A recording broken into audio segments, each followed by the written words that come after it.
Good. Thank you. Very good. How are Excellent. I'm you? sorry.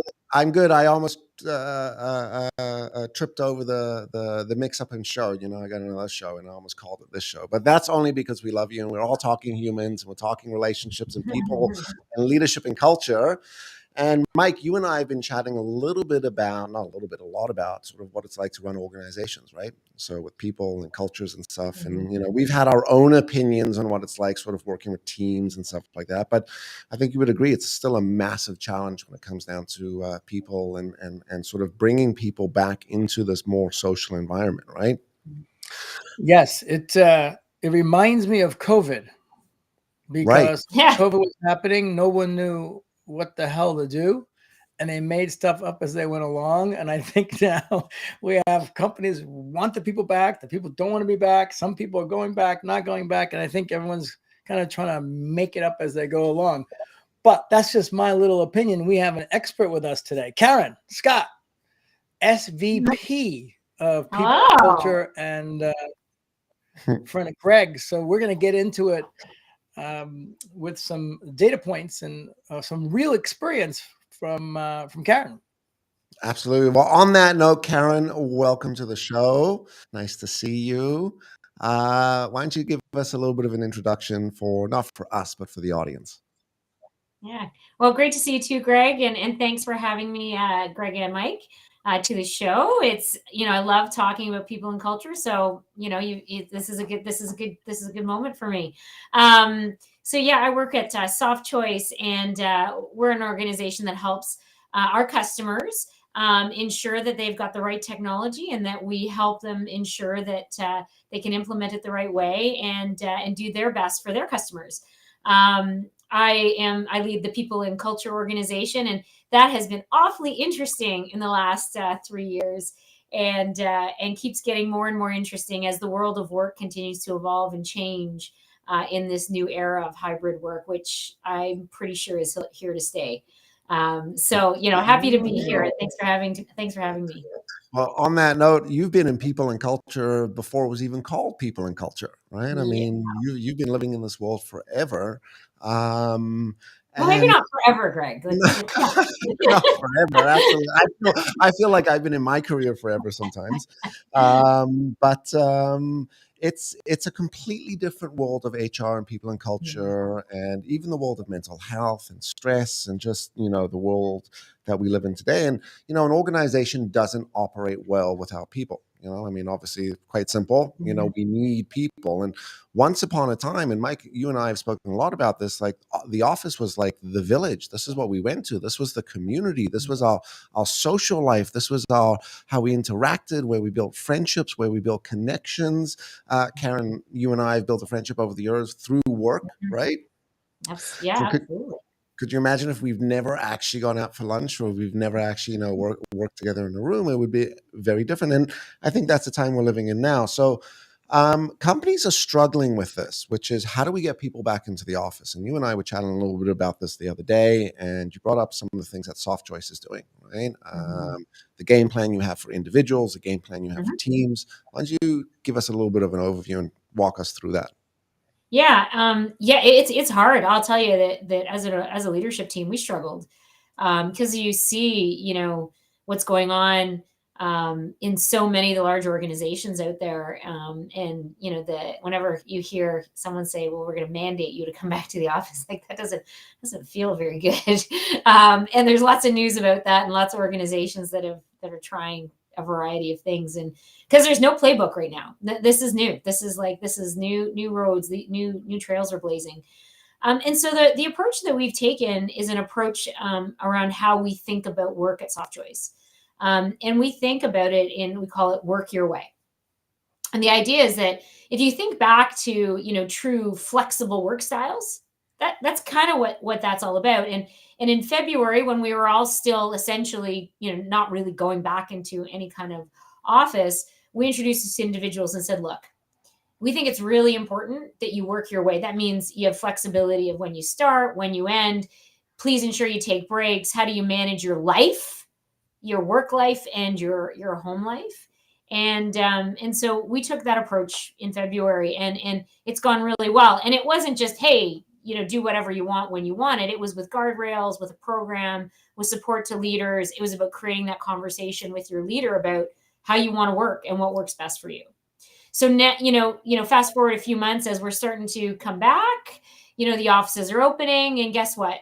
Very few people are going back into the office, even though they're open, the doors are open, come on back. We've got great technology, and 30% of the population is going back in, and they're going back in sporadically. And we say,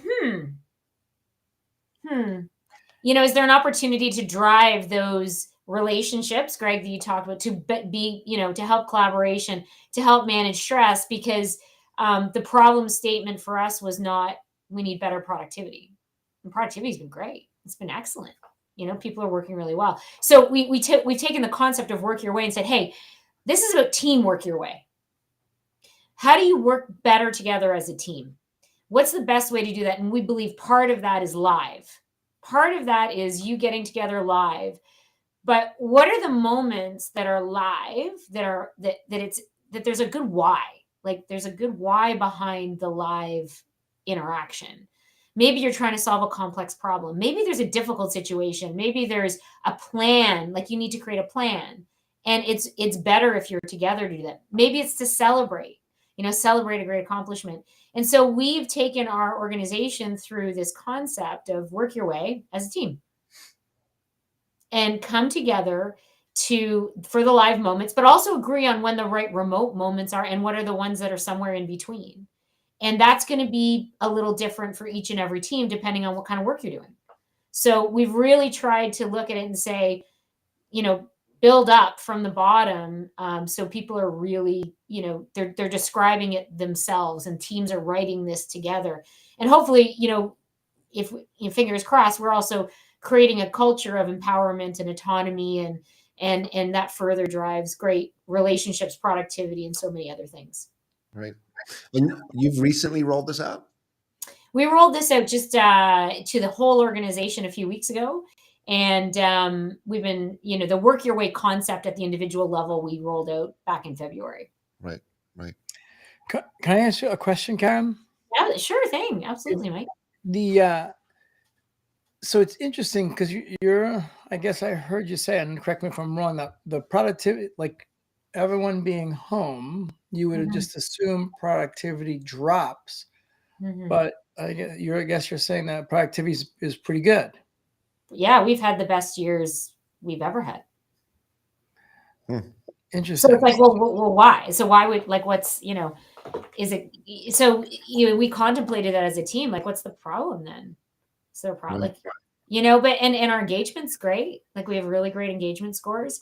I would say we have opportunities on collaboration is what we found. And, I think there's many things that we've been able to do to keep our culture whole in the virtual world. However, we think that there's an opportunity to make it better. So we also don't know the opportunity cost of having all gone home either, right? Like we don't know if it could have been better. You don't know that, but I would say, we haven't had a productivity issue. That's for sure. Having been.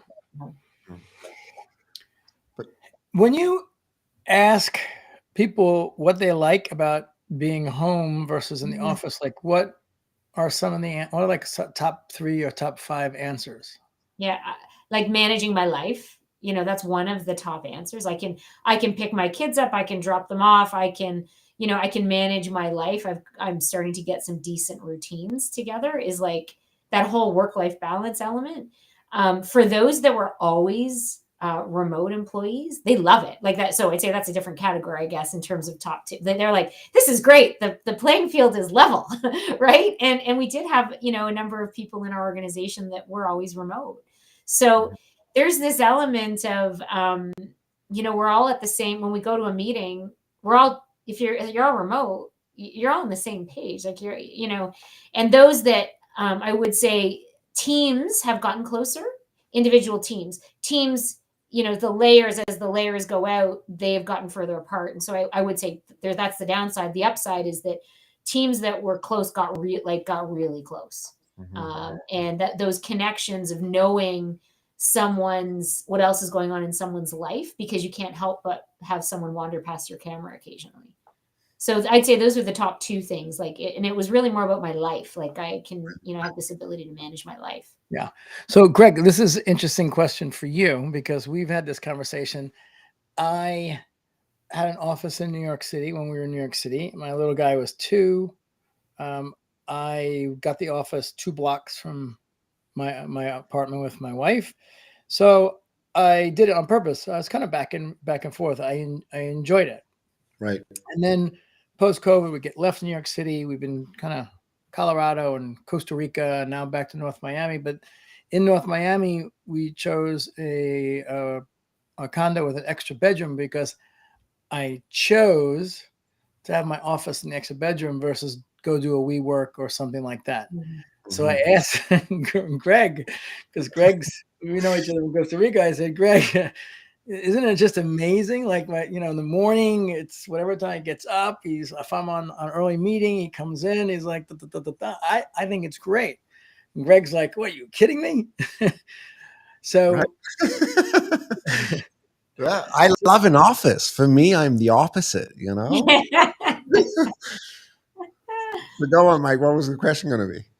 Yeah, so it's interesting because what Karen's saying is that there's a large percentage of people that, if you think about now in hindsight, you get out of college, you get a job, it's like your life's almost a few silos.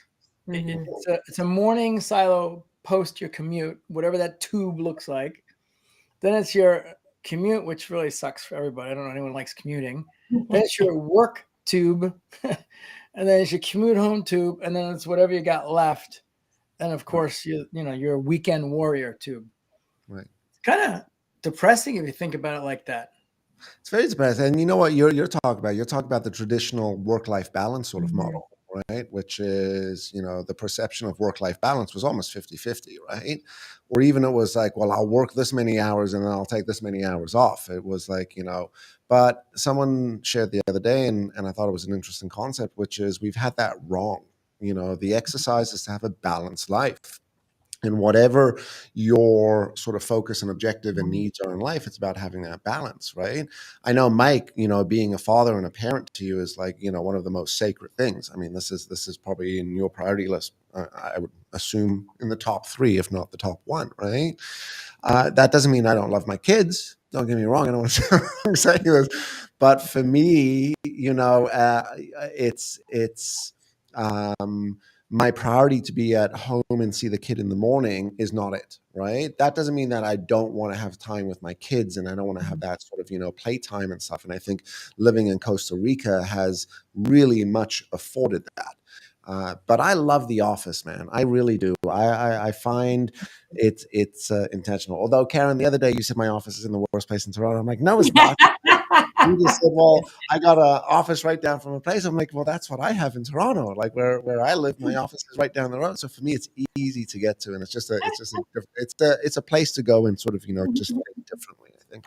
But here's something interesting. Maybe you could jump on this, Mike. I was sharing this with Karen. I'm thinking about giving up my office in Toronto. Mm-hmm. Well, that you wouldn't be the first company to take the second most budgeted line on the expense balance sheet and eliminate it. Correct, and that is the decision. It's a financial decision, but emotionally, I'm just like, oh, this is I almost looked at my office, and this is where sort of I think about Softchoice and Karen. What you guys have done so well is you've done the balance of culture. Like you've lived in this hybrid virtual world very well. And I think one of the things we want to also ask you is what are some of the things that stand out to you over the last couple of years that the organization has done that's probably been pinnacle or the cornerstone in keeping that culture. And without that happening, maybe we'd be having a different conversation right now, which is Softchoice telling everyone to come back in the office because that didn't work. Yeah. But for me, my office was always this place to go and create and be with people and generate ideas and work and accomplish things. So that's just my frame of reference, right? But let's come back to that question, Karen. I mean, what do you think and I know your team is extraordinary, so it's not just your team as well. What have you done, that's really made the difference in keeping culture alive over the last couple of years? Yeah, part of our culture, we have a coaching culture. It's called it's human and inspiring coaching. And the idea is that you're human, that you're talking to a human, and that you're trying to coach a human. And then at the same time, you're trying to inspire them to do, to be the best person that they can in whatever it is that they're doing. And so we think about that and reflected on that model. There's a couple of things that were going on during the pandemic. One was no one knew what was going to happen. So what we tried to do as much as possible was create an environment where we told our people sometimes every 2 weeks, getting the executive team on the phone in front of the organization. We answered questions. We also told them what we were doing. This is what we're doing. This is why we're doing it. This is what's happening. And just, that constant communication. So that first year, I would say we really over communicated and supported our leaders to say, look, we know that this is stressful. We know that there's, part of what's going on is the fact that none of us have control over the situation outside of our homes and our lives. So what can we do to help you with that and help you manage through that period of time to give you some of that control? So trying to help just ensure that people understood where we were going, what we were doing, what our plans were, and answer questions along the way. So we made ourselves very available, although it was remote, very available. Can I ask you a quick question? Yeah. When you make yourself available like that, do people actually take you up on it? Yeah, they do. They do. I will tell you, they do for sure in the town hall style meetings we were doing, because we couldn't answer the questions that we got. Like, we got too many. We get 150 questions in a session. And so yes, it was an active dialogue. So they did answer. And then the other thing we did was we really recognized that stress and mental health was very important through this period of time. So we brought in, so we did a couple of different things. So programmatically, we brought in a individual, a psychotherapist who took questions in what we called Ask Me Anything. So every month we would have a therapist on the line. So if you maybe weren't comfortable going yourself, whatever, you didn't want to leave that, whatever that was, we made that available. And we still, now we've gone from monthly to quarterly, but we've still kept that practice up as an opportunity for people to think about their mental wellness. And then, the other thing that we did as sort of post, it's not post-COVID, I don't want to say that, but sort of in the beginning of this year, we also brought in the ideology of mental fitness. So what are the ways in which you stay mentally fit?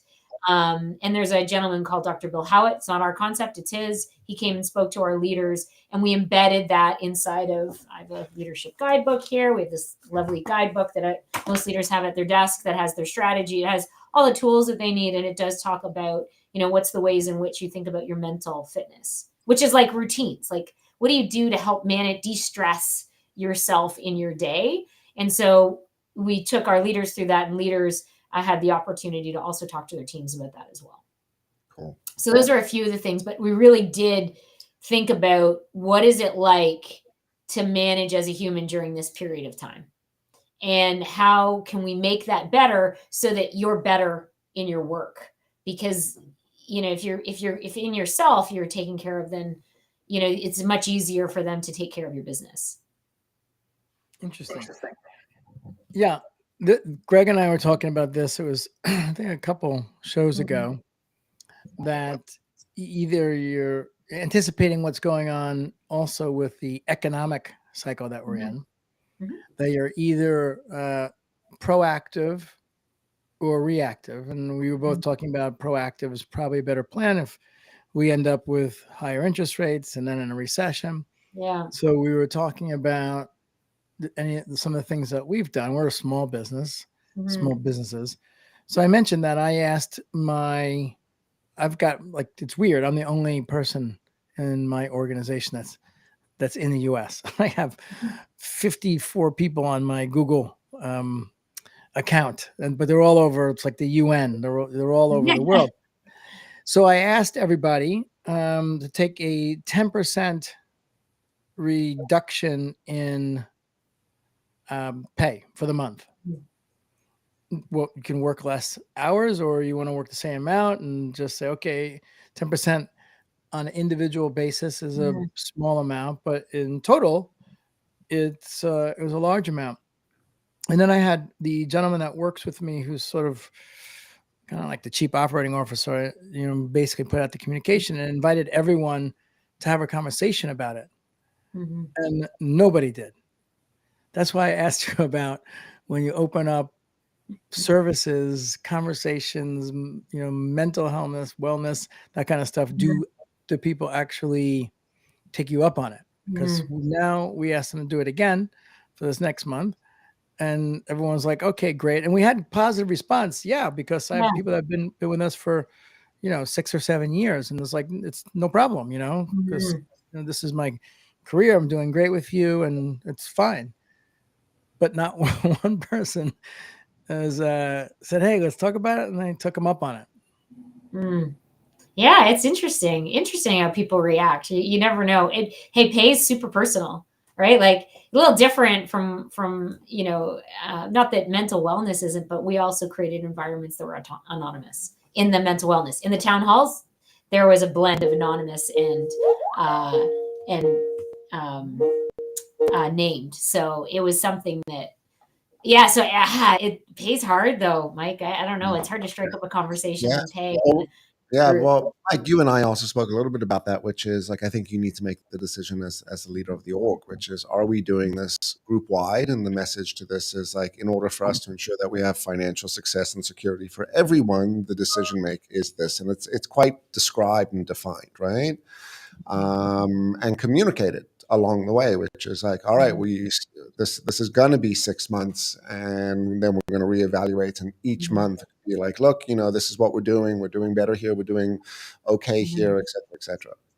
Or you got to make the call, and you got to trim. I mean, that's just an organizational piece. I think Softchoice, you just went through a little bit of a restructure in round. Yeah, I mean, we a little around the edges, Greg. Like it was, I would say we did really, really well organizationally with both retaining and hiring talent through the first half of the year, and so well that we probably just got a little ahead of ourselves. So the good news is that we didn't affect a lot of people. There was a few people, and it was not certainly nothing material to the organization, but hard on people, right? Like and but also something that as we look back, it's like, hey, we got a little ahead of ourselves through the first bit of the year, especially as we walk through the remainder and try to set ourselves up for success for the next couple of years.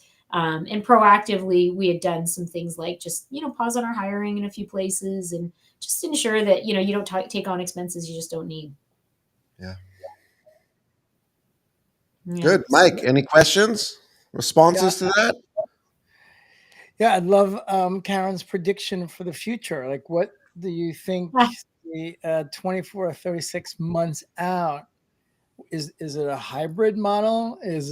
Do we end up back to normal because time heals, or Mike, there's no normal. There's no nothing's normal, right? Like I would not say we would return to normal. That would be abnormal for us now. We're 3 years in.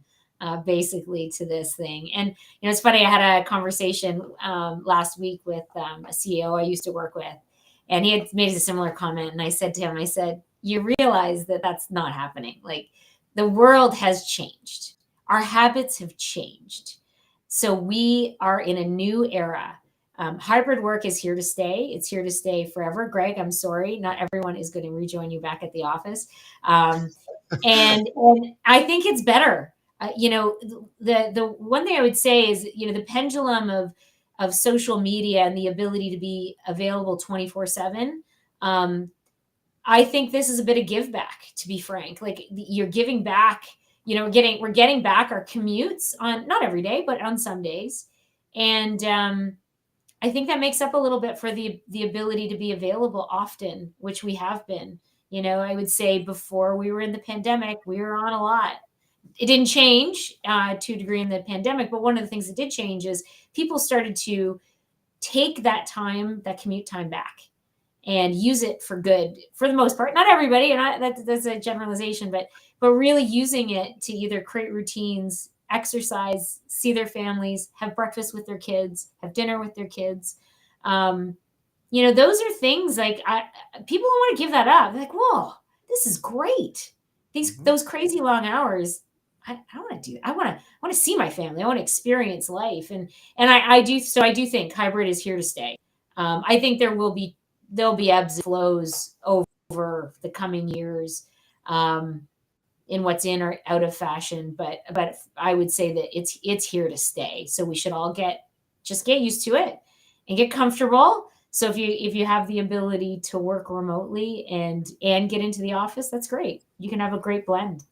And that to me would be wonderful, because I think we get the best of a lot of worlds. I agree. Greg, I agree.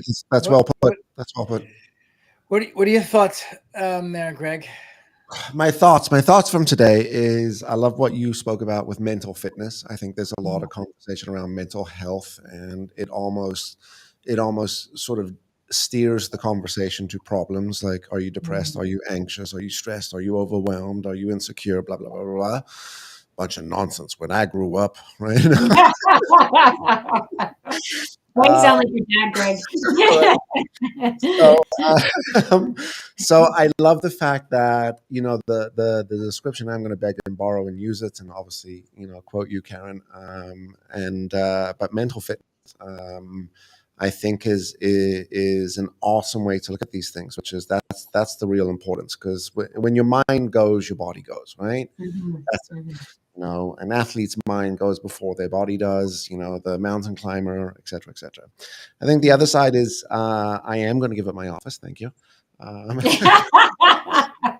I hope your team's good with that. Right. Well, the team's been having the same conversation with me for a while. I think the only reason we still have the office is because of my own selfish need to have the space. It's been my working space, right? And maybe that's what we'll turn it into. Is it won't be an office anymore. It'll be Greg's magical workshop. And work from there.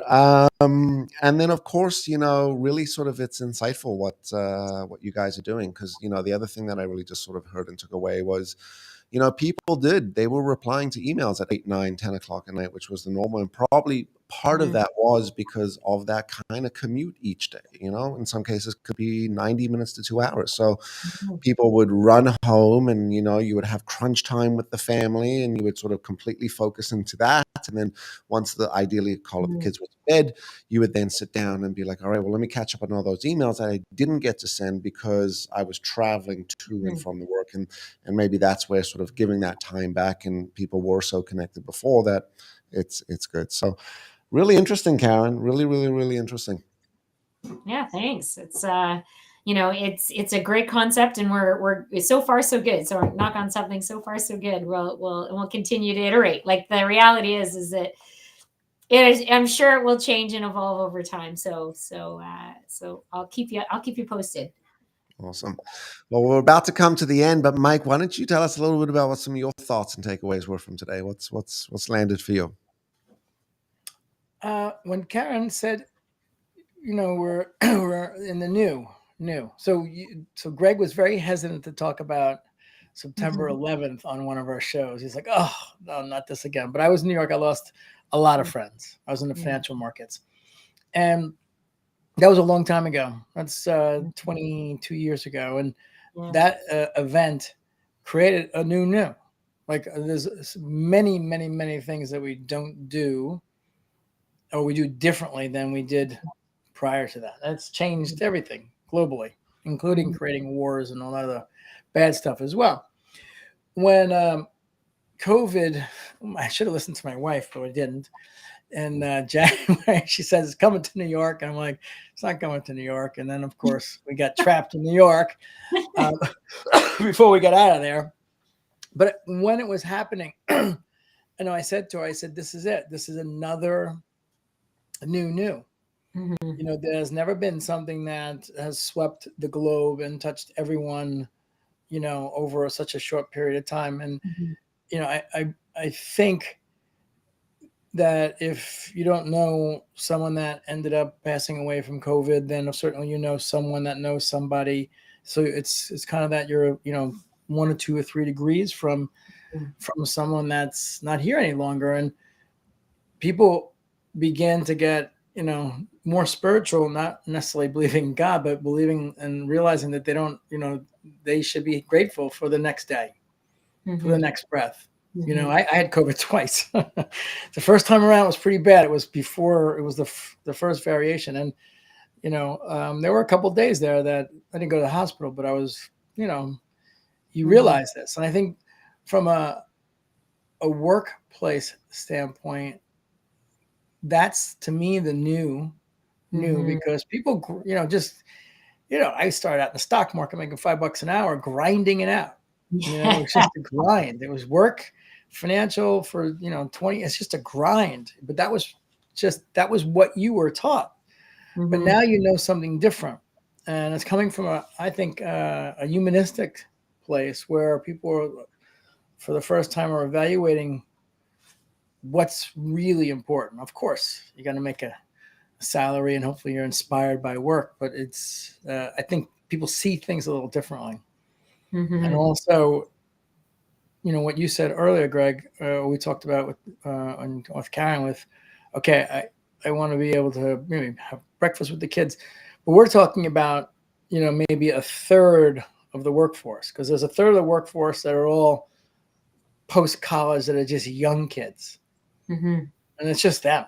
So what's important to them is a lot different than, the middle range that has kids, and then the top range that they're on their their honeymoon with the kids gone. Yeah. So it's complicated. I never looked at it like breaking it up like that from a population standpoint, which is, hey, there's a certain percentage which don't have kids and stuff. Yeah, that's a whole nother conversation, right? Which is a lot of conversation. I mean, we can talk about that. It's a good one. It's there's, again, this is why it's at our organization, it's team-based. It's bespoke to the teams that are out there, because they all have different people on their teams that have different needs. Cool. Very cool. Very, very, very cool.